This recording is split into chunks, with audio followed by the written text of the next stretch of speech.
All right, an update here for this Thor's Day.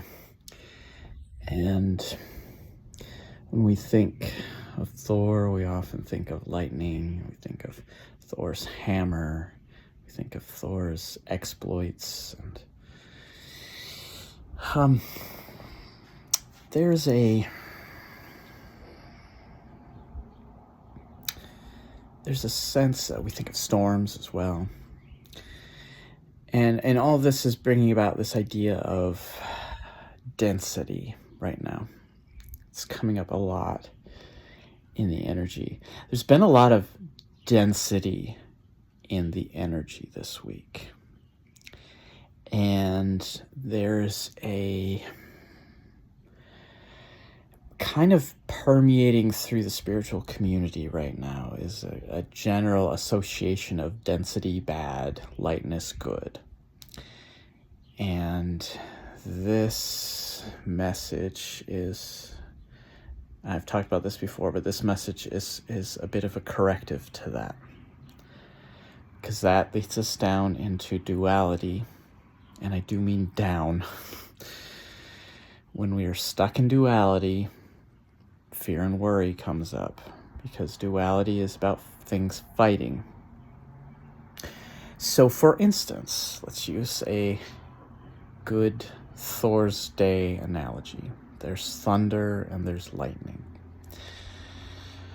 We can see these simplistically as something as opposed to each other. The thunder and the lightning. The lightning happens and it's bright and it's light and it's quick. And the thunder is heavy and loud and rumbling. They're actually the same thing, right? They're the exact same phenomena. And again, so duality. Duality is a perception. These things are opposed. And almost always when we see duality, there's some higher form that we're missing, where the two things are actually maybe not two sides of the same coin. Sometimes that's it. But they're connected. They have a relationship to each other. Light and darkness is sort of the bottom level of this in this particular physical reality, right? Light and darkness. We can't have one without the other. It just, they're essentially the same thing from a certain perspective. And so density. There's maybe a misnomer. Sometimes when we're talking about density, it's something that should be maybe left behind, or something we should let go of, or we should seek to get out of, or we should sort of bubble up and keep outside of ourselves, and so on. Sometimes what we're really talking about is a kind of negativity, okay? A negative energy. And it's a type of negative energy that we can spot because it's usually trying to separate, okay?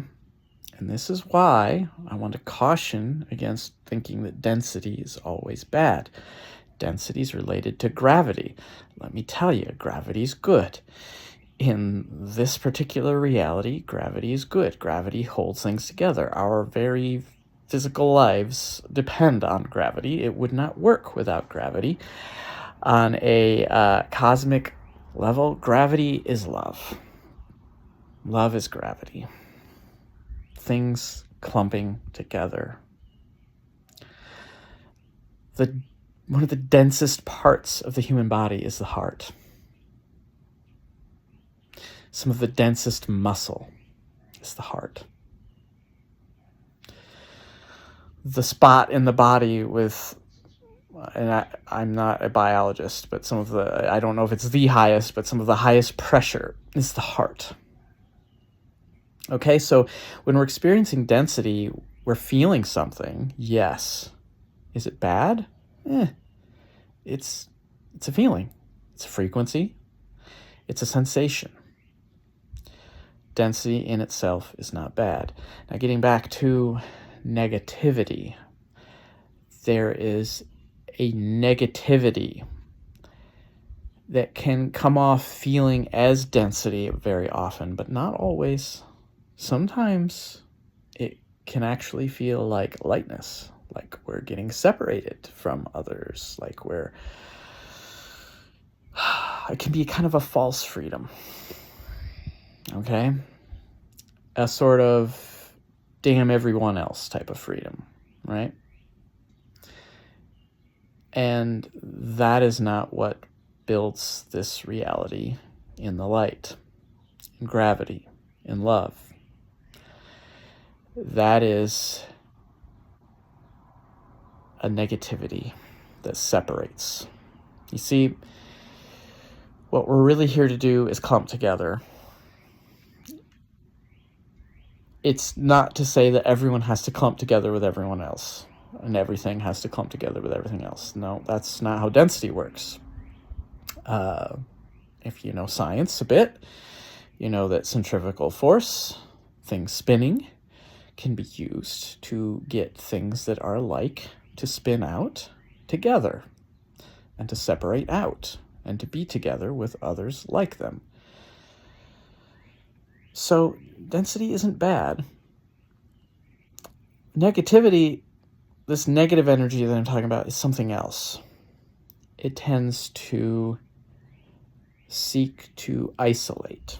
It tends to seek to draw one away from what one loves, from what one gravitates towards, from where one is going, one's trajectory, which is not unrelated to gravity. You must take gravity into effect. From oneself, one's heart, right? And what was coming through right before I began this was a sense, and Andaman was coming through very strongly. Like, and I'm feeling it right now, when I am most in the Andaman energy, I experience it actually as a kind of density.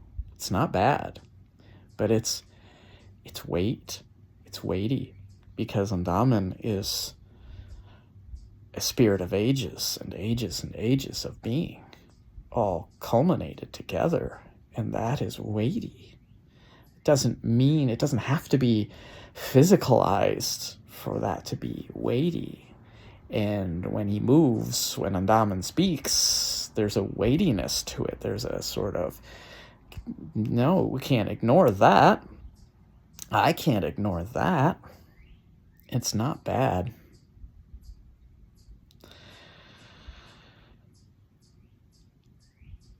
So we need to be careful how we use words. It's kind of what this comes down to, which may not seem very much like a Thor's kind of message, because Thor is all about action. But if you look more closely at some of what Thor does in the stories, Thor's kind of tricky. Thor's aware of the meaning of words, and how a slightly different word can mean something slightly different and can conceal as much as reveal. I think Thor's a little bit smarter than we give him credit for. And we need to be like that. We need to be a little wiser, a little smarter in how we think about these things. So yes, there's been density this week. There's been a density of light, a sort of glaringness from the outside, a sort of something similar kind of pouring out from the inside, or a sort of upwelling, if you will, of deep waters. We're in a full moon, and that's water energy. And that it feels like deep, kind of cold upwellings of water. Or it might feel like warm upwellings of water for you. And actually, it's been kind of both, I'm realizing now. For me, personally. These are happenings. These are the energies. This is what's going on right now. We can work with these energies. We don't need to banish them. And the more that we go, ooh, density bad, banish it, what we do then is we send something into our shadow. And then, okay, what was that? Well, you don't know because you just sent it straight into your shadow, and you didn't play around with it. You didn't meddle with it. You didn't look it straight in the face. You probably don't know what's there. And now it's down in the shadow. And that shadow, that subconscious things can bite us there from out of there that could be positive. And if we send things down into the shadow that we needed to look at, well, we can find ourselves then going through cycles repeatedly where the same energy, it may be dense, it may not. Shadow energy is no longer dense a lot of times. It's wispy. It's hidden. It crops up. It's sometimes hard to recognize. And so shadow work is something different. And it really requires being able to go down in. I think once we go down into the shadow, then we do sometimes experience some density, right? If you've experienced the dark night of the soul, then that, yes, we get plenty of density usually in that situation. So that's about it. I think it's just that one recognition's coming through. And I don't know what that's going to mean for everybody. I know what it means for me right now. And it's more an invitation then to not just squash density, to not drive it away, to explore what's in that. What was that density made of? The more avoidant we are, the more we get put in our shadow, and then we're avoiding, we're not really interacting with it. And the ascendant path is not one of avoidance. It's one of interaction. It's not one of fear. It's one of embracing almost anything. Example, and this is strange, but I had it happen to me today, and this happens a lot anymore. I had a mosquito, very large male mosquito, sort of crawl and flop out from a place in the kitchen, almost like, help me, help me. It couldn't move barely. It could fly for some reason. And it was strange. And if you know about mosquitoes, you know that no male mosquitoes, no baby mosquitoes, less mosquitoes to bite you. And I was kind of like, well, I don't know what I can do for you, pal. But there was a message there. And yeah, it was strange. I had an interaction with a male mosquito that it was asking for help. It really was. And I did. I helped it, and I got it outside, and it was able to fly away. I've never had anything like that happen before. That's kind of what I'm talking about. We might associate mosquitoes with density, with little, right? Because maybe we feel that. But that's not necessarily what it is. Okay? This all leads back in. This will be the last thing I see now. This all leads back in to the heart-mind connection, to having the heart chakra open. If your heart chakra is not fully open, or let me say it this way, to the extent that your heart chakra is open, you can look at other beings, and I use that term extremely loosely.